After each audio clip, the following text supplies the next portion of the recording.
ಓಂ ನಮೋ ಓಂ ನಮೋ ನಾರಾಯಣ. ಓಂ ನಮೋ ನಾರಾಯಣ. ಈಗ ನಾನು ನಮ್ಮ ಒಂದು ಸುದ್ದಿ ಹೇಳೋಕ್ಕೆ ಬಂದಿದ್ದೀನಿ.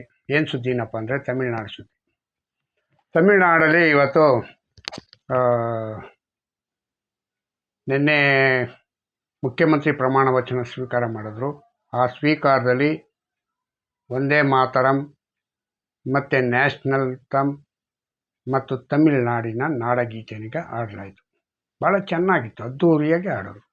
ಅದನ್ನೀಗ ಸಿ ಪಿ ಐನವರು ವಿರೋಧ ಮಾಡಿದ್ದಾರೆ. ನೀವು ನಾಡಗೀತೆ ಇದು ವಂದೇ ಮಾತರಂ ಆಡಬೇಡ್ದಾಗಿತ್ತು, ಇಲ್ಲ ವಂದೇ ಮಾತರಂ ಮೊದಲು ನಾಡಗೀತೆ ಆಡಬೇಕಾಗಿತ್ತು, ಆಮೇಲೆ ನ್ಯಾಷನಲ್ ತಮ್ ಹೇಳಬೇಕಾಗಿತ್ತು. ಹಿಂಗೆ ಎಲ್ಲ ವಿರೋಧ ಮಾಡೋದೇ ಇವ್ರದ್ದು ಚೇಷ್ಟೆಗಳು.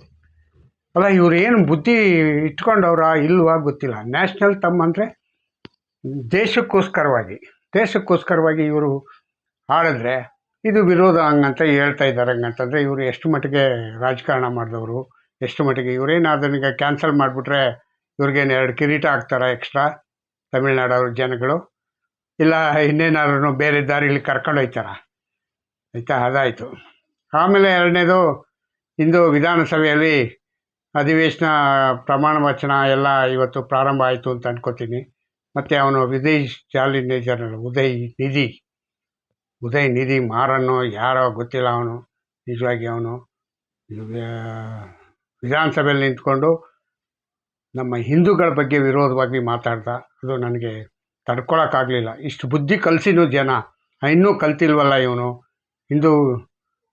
ಹಿಂದೂಗಳ ಒಳೈಪೈ ಅಂದ್ಕೊಂಡು ಹೋಯ್ತಾ ಅವ್ರೆ. ಏನು ಒಳೈಪೈನೋ ಏನು ಕತೆನೋ ಗೊತ್ತಿಲ್ಲ. ಮನುಷ್ಯ ಅವನೇನ ಅನ್ನನೇ ತಿಂತಾವನೋ ಇನ್ನೇನಾರು ತಿಂತಾವನೋ ಗೊತ್ತಿಲ್ಲ. ಇದು ಹಿಂದೂಗಳು ಅಂದರೆ ಯಾರು ಅಂತಲೇ ಅವನಿಗೆ ಗೊತ್ತಿಲ್ಲ. ಹೋಗಲಿ, ಅವನು ಕ್ರಿಶ್ಚಿಯನ್ ಯಾರು ಅಂತ ಏನೋ ಗೊತ್ತಿಲ್ಲ ನನಗೆ. ಎಲ್ಲಿ ಈಗ ನಡುರಾತ್ರಿಯಲ್ಲಿ ಕ್ರಿಶ್ಚಿಯನ್ ಆಗಿಬಿಟ್ಟು ನಾನು ಕ್ರಿಶ್ಚಿಯನ್ ಅಂತ ಇದು ಮಾಡ್ತಾನೆ.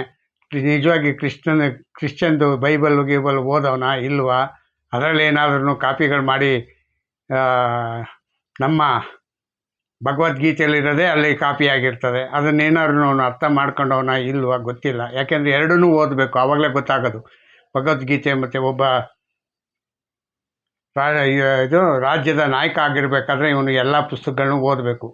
ತಮಿಳನ್ನೂ ಓದಬೇಕು, ತೆಲುಗುನೂ ಓದಬೇಕು, ಕನ್ನಡನೂ ಓದಬೇಕು, ಮತ್ತು ಭಗವದ್ಗೀತೆನೂ ಓದಬೇಕು, ಕುರಾನ್ನೂ ಓದಬೇಕು, ಬೈಬಲ್ನೂ ಓದಬೇಕು, ಎಲ್ಲ ವಿಷಯನೂ ತಿಳ್ಕೊಬೇಕು. ಆವಾಗಲೇ ಇವನು ನಿಜವಾಗಿ ಒಬ್ಬ ರಾಜಕಾರಣಿ ಅನ್ನೋದು ಇದಾಗೋದು.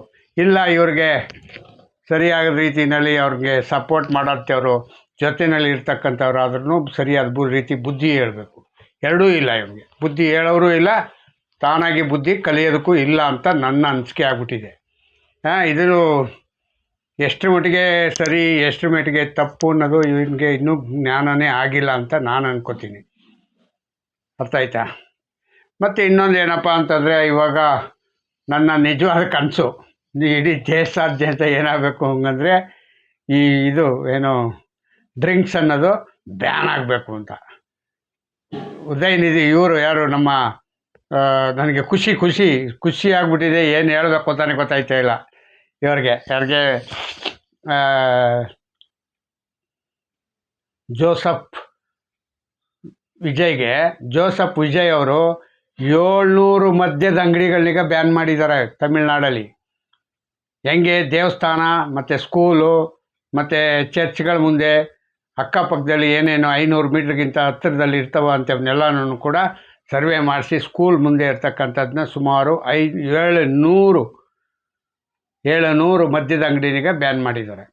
ಮುಂದೆ ಎಲ್ಲನೂ ಬ್ಯಾನ್ ಮಾಡ್ತಾರೆ ಅಂತ ಅನ್ನಂಗಾಗಿದೆ. ಯಾಕೆಂತಂದರೆ ಹಂತವಾಗಿ ಬ್ಯಾನ್ ಮಾಡಬೇಕು, ಆವಾಗಲೇ ಜನರಿಗೆ ಇದಾಗೋದು ಅಂತ.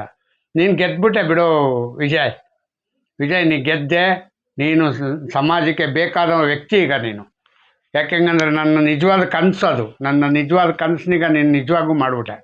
ನಾನು ಕರ್ನಾಟಕದಲ್ಲಿ ಆಗಲಿ ಅಂತ ಬೇಡ್ಕೊತಾ ಇದ್ದೀನಿ ಇವ್ರ ಹತ್ರ.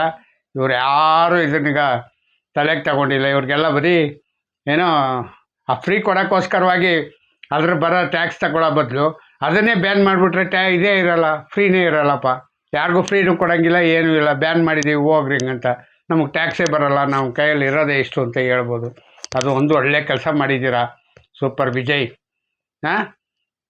ಮತ್ತು ವಿಧಾನಸಭೆಯಲ್ಲಿ ಇವತ್ತೆಲ್ಲ ನಿಮ್ಮ ಸಹಪಾಠಿಗಳು ಅಂದರೆ ಕಮ್ಯುನಿಸ್ಟ್ನವರು, ಕಾಂಗ್ರೆಸ್ನವರು ಇವ್ರಿಗೆಲ್ಲರಿಗೂ ಪ್ರಮಾಣ ವಚನ ಆಗಬೇಕು. ಎಲ್ಲರಿಗೂ ಪ್ರಮಾಣ ವಚನ ಮಾಡಿ ಸರಿಯಾದ ರೀತಿಯಲ್ಲಿ ಒಳ್ಳೆಯ ರೀತಿಯಲ್ಲಿ ಬೋಧನೆ ಮಾಡಿ ಅವ್ರಿಗೆ ಮುಂದೆ ನಂದೇ ನಡೆಯೋದು ಅಂತ ನೀವೇನು ಹೇಳಿದ್ದೀರಾ ಅದನ್ನು ನಡೆಸಿ ತೋರಿಸಿ. ಆವಾಗ ಅವರೇ ಎಲ್ಲ ದಾರಿಗೆ ನಿಮ್ಮ ದಾರಿಗೆ ಬರ್ತಾರೆ. ನೀವು ಸ್ವಲ್ಪ ಬಿಗಿಯಾಗಿದ್ದರೆ ವಿಜಯ್ ಅವರು ತುಂಬ ಚೆನ್ನಾಗಿರುತ್ತೆ ಅಂತ ಅಂದ್ಕೋತಾ ಇದ್ದೀನಿ. ಯಾಕೆ ಹಂಗಂತಂದರೆ ತಮಿಳ್ನಾಡಲ್ಲಿ ಎಲ್ಲ ಉಲ್ಟಾ ಪಲ್ಟಾನೇ ನಡೀತಾ ಇದ್ದಿದ್ದು ಇಷ್ಟು ದಿವಸವರೆಗೂ. ನಮ್ಮ ಯಾರು ನಮ್ಮ ಸ್ಟ್ಯಾಲಿನ್ ಅವರು ಹೋಗೋಕ್ಕಾಗಲಿಲ್ಲ ವಿಧಾನಸಭೆಗೆ, ಯಾಕೆಂದರೆ ಸೋತು ಸುಣ್ಣವಾಗಿ ಹೊರಗಡೆನೇ ಇದ್ದಾರೆ. ಇವರು ಹೋದರೆ ಏನೋ ಗೊತ್ತಿಲ್ಲ, ಯಾರು ಅಣ್ಣಾ DMK ಗ್ಯಾಂಗು ಒಳಗಡೆ ಹೋಗೈತಾ ಇಲ್ವಾ, ಅವರು ಪ್ರಮಾಣ ವಚನ ಇವತ್ತೇ ಬೋಧಿಸ್ಕೋತಾರೆ ಇಲ್ಲ ನಾಳೆ ಮಾಡ್ಕೋತಾರೋ ಗೊತ್ತಿಲ್ಲ. ಒಟ್ಟಿನಲ್ಲಿ ಇವತ್ತು ಸಣ್ಣದಾಗಿ ವಿಧಾನಸಭೆ ಅಧಿವೇಶನ ಕರೆದು ಅಲ್ಲಿ ಮಾತುಕತೆ ಚರ್ಚೆ ನಡೀತಾ ಇರೋದ್ರಿಂದ ನನಗೆ ತುಂಬ ಖುಷಿಯಾಯಿತು. ಮತ್ತು ನೀವು ಮಾಡ್ತಕ್ಕಂಥ ಕಾರ್ಯಕ್ರಮಗಳು ಭಾಳ ಒಂದೊಂದಾಗಿ ಉನ್ನತಿಯಾಗಿ ಇರುತ್ತೆ ಅಂತ ನಾನು ಅನ್ಕೋತೀನಿ. ಇದು ಒಂದೇ ಅಲ್ಲ, ಮುಂದೆ ಇನ್ನೂ ನಿಮ್ಮ ಮಾತಿನಲ್ಲಿ ನೀವು ಮಾಡ್ತಕ್ಕಂಥ ನಡವಳಿಕೆಯಲ್ಲಿ ಇನ್ನೊಂದಷ್ಟು ಖುಷಿಯಾದ ಕಾರ್ಯಕ್ರಮಗಳನ್ನೀಗ ಕೊಡಿ ಹಿಂಗಂತ ಕೇಳ್ಕೊತಾ ಇರ್ತೀನಿ. ಮತ್ತು ಇನ್ನೊಂದು ಏನಪ್ಪ ಹಂಗಂತಂದರೆ ನಮ್ಮ ರಾಜ್ಯದ CM ಮುಖ್ಯಮಂತ್ರಿಯವರು ಜೋಸೆಫ್ ಸ್ಟಾಲಿನ್ ಅವ್ರನ್ನೀಗ ಬರಮಾಡ್ಕೊಂಡಿದ್ದಾರೆ. ಕರ್ನಾಟಕಕ್ಕೆ ಬನ್ನಿ ಅಂತೇಳಿ ಆಹ್ವಾನ ಮಾಡವ್ರೆ. ಅವರು ಸದ್ಯದಲ್ಲೇ ಕರ್ನಾಟಕಕ್ಕೆ ಬರ್ತಾರಂತೆ. ಅವ್ರಿಗೆ ಮೊದಲು ಜೋಸೆಫ್ ಸ್ಟಾಲಿನ್ ಹೆಸ್ರು ಹೇಳಕ್ಕೆ ಬರ್ತಾ ಇರಲಿಲ್ಲ. ಯಾರವ ತಮಿಳ್ನಾಡಲ್ಲಿ ಗೆದ್ದಿರೋದು ಅಂತ ಹೆಸರೇ ಗೊತ್ತಿಲ್ಲ ಹಂಗಂತ ಇದ್ದೆ. ಶಿವಕುಮಾರ ಸಿದ್ದರಾಮಯ್ಯ ಒಳ್ಳೆ ನಾಟಕ ಆಡ್ಬಿಟ್ಟು ಆಮೇಲೆ ಫೋನ್ ಮಾಡಿಬಿಟ್ಟು ಅವ್ರನ್ನೀಗ ಆಹ್ವಾನ ಮಾಡ್ತಾ ಇದ್ದೀಯ ಹಂಗಂದ್ರೆ ಫೋನಲ್ಲೇ. ನಿನ್ನೆ ಎಷ್ಟು ಇದಿದೆ, ಯಾಕೆಂದರೆ ನಿಮ್ಮ ಇವರಿಲ್ವಾ, ಕಾರ್ಯದರ್ಶಿಗಳಿಲ್ವಾ, ಅವ್ರಿಗೆ ಹೇಳಿದ್ರೆ ಆಹ್ವಾನ ಮಾಡಿಕೊಡ್ತಾರೆ. ಅವ್ರಿಗೇನು ಹೇಳಬೇಕು ಹೇಳ್ತಾರೆ. ನಿಮ್ಮ ಬರೀ ನಾಟಕದ ರಂಗದ ಕೆಲಸ ಮಾಡ್ತೀಯಲ್ಲ ಸಿದ್ದರಾಮಯ್ಯ ಅವರೇ, ಇದು ಸರಿನಾ? ಮತ್ತು ಇನ್ನೊಂದು ಏನಪ್ಪ ಹಂಗಂತಂದರೆ ದೇಶದಲ್ಲಿ ನರೇಂದ್ರ ಮೋದಿ ಅವರಿಗೆ ವಿರೋಧ ಮಾಡ್ಕೊಳ್ಳೋ ರೀತಿಯಲ್ಲಿ ನಮ್ಮ ಜೋಸೆಫ್ ಸ್ಟಾಲಿನು ನಡ್ಕೋತಾ ಇದ್ದಾರೆ. ಜೋಸೆಫ್ ಸ್ಟಾಲಿನ್ಗೆ ನಮ್ಮ ನರೇಂದ್ರ ಮೋದಿಗಳು ಕೂಡ ಅವ್ರಿಗೆ ಕಂಗ್ರ್ಯಾಚುಲೇಷನ್ ಹೇಳಿದ್ದಾರೆ, ಶುಭಾಶಯ ಕೋರಿದ್ದಾರೆ ಗೆದ್ದಿರ್ತಕ್ಕಂಥಕ್ಕೆ ಮತ್ತು ಮುಖ್ಯಮಂತ್ರಿ ಆಗಿದ್ದಕ್ಕೆ ಅಂತ ಸುದ್ದಿ ಇದೆ. ಅದು ಮುಂದೇನೂ ಕೂಡ ನೀವು ಇದೇ ರೀತಿ ಸೌಹಾರ್ದತೆಯಾಗಿ ಇದ್ದರೆ ಚೆಂದ ಅಂತ ನಾನು ಅನ್ಕೋತಾ ಇದ್ದೀನಿ. ಸ್ಟಾಲಿನ್ ಮಾಡ್ದಂಗೆ ತಮಿಳ್ನಾಡು